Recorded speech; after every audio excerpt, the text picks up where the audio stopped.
Assalamualaikum warahmatullahi wabarakatuh. Alhamdulillahirrabbilalamin. Berjumpa lagi bersama saya di video yang kedua. Namun sebelum pembahasan lebih lanjut tentang apa yang akan saya sampaikan di video kali ini, perkenalkan terlebih dahulu, nama saya Hanifatul Lutfiyah. Saya mahasiswi dari Institut Agama Islam Nahdlatul Ulama Kebumen. Saya dari Fakultas Tarbiyah dan saya mengambil program studi pendidikan agama Islam. Video yang kedua kali ini masih ada kaitannya dengan video yang pertama, yaitu pembuatan RPP atau rencana pelaksanaan pembelajaran. Dan di video yang kedua ini saya akan membuat silabus pembelajaran dan masih ada kaitannya dengan rencana program pembelajaran atau selanjutnya nanti seperti biasa saya akan menjelaskan pengertian dari silabus terlebih dahulu, lalu menjelaskan mengenai isi RPP yang sudah saya buat. Untuk yang pertama yaitu pengertian silabus. Silabus pembelajaran adalah seperangkat rencana atau pengaturan pelaksanaan pembelajaran dan penilaian yang disusun secara sistematis yang mencangkup kompetensi-kompetensi yang saling berkaitan untuk mencapai penguasaan kompetensi dasar dalam menentukan penilaian. Selanjutnya, saya akan menjelaskan mengenai isi silabus yang telah saya susun. Dari isi silabus ini, masih ada keterkaitannya dengan penjelasan video yang telah saya buat kemarin, yaitu mengenai video rencana pelaksanaan pembelajaran atau RPP. Mungkin perbedaannya antara silabus dan RPP, yaitu untuk silabus terdiri dari beberapa bab dalam dalam satu semester. Tetapi kalau RPP itu hanya untuk satu kali pertemuan untuk pembahasan satu tema atau satu bab. Dan dalam silabus yang akan saya jelaskan ini hanya terdapat satu bab atau satu tema untuk satu pertemuan. Karena masih ada kaitannya dengan pembuatan RPP yang kemarin, saya ambil silabus mengenai sholat sunnah berjamaah dan munfarid, yaitu merupakan pembelajaran semester 2 kelas 8 Pendidikan Agama Islam dan Budi Pekerti. Ya, selanjutnya ini untuk silabus terbagi menjadi beberapa kolom.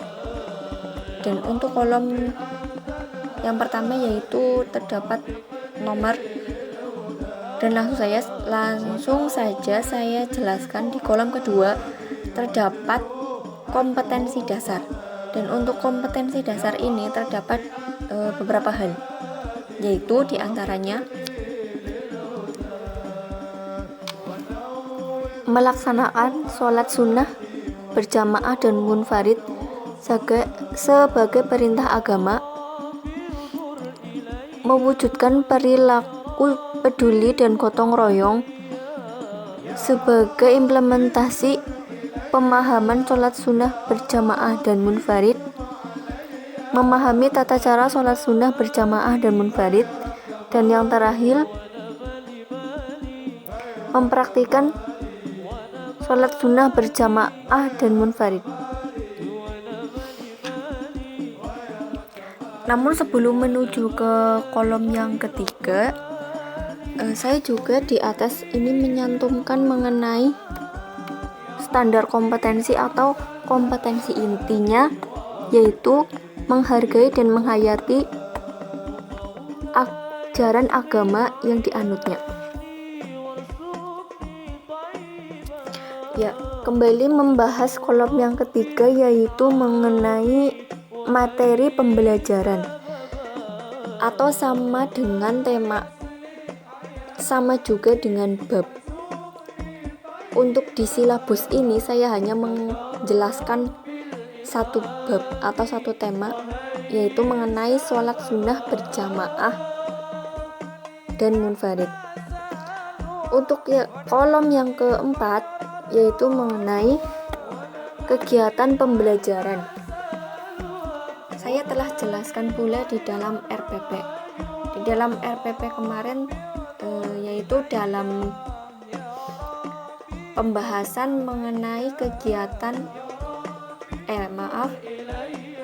langkah-langkah kegiatan pembelajaran. Ya, teman-teman bisa memperhatikannya mengenai kegiatan pembelajaran ini sama dengan apa yang ada di RPP.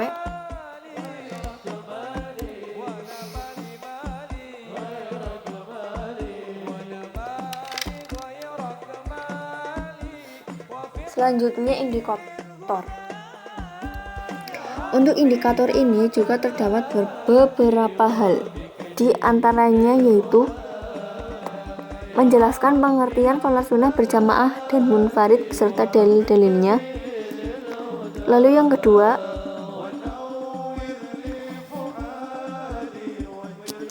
dapat menyebutkan macam-macam sholat sunnah berjamaah dan munfarid.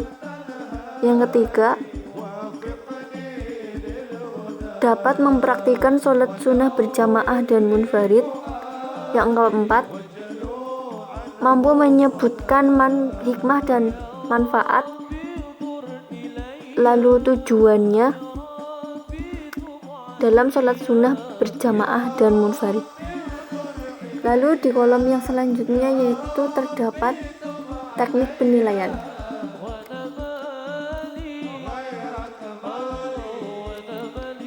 Yaitu 1. Tes tertulis, tes praktek, dan nilai sikap. Dan untuk alokasi waktu,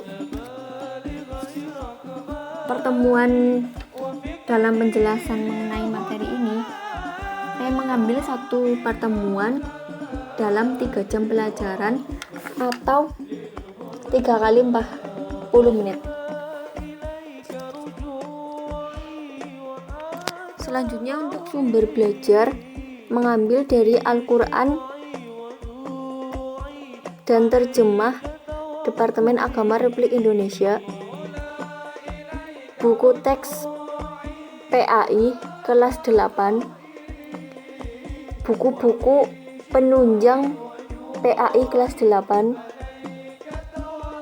dan yang terakhir yaitu dalam CD atau video pembelajaran interaktif. Ya, demikian itu mengenai penjelasan isi dari silabus yang saya buat. Hanya satu tema karena menurut berdasarkan RPP yang kemarin. Namun yang sebenarnya isi silabus itu terdapat banyak bab dari 1 semester atau bahkan 1 tahun pembelajaran. Ya, sekian penjelasan dari saya.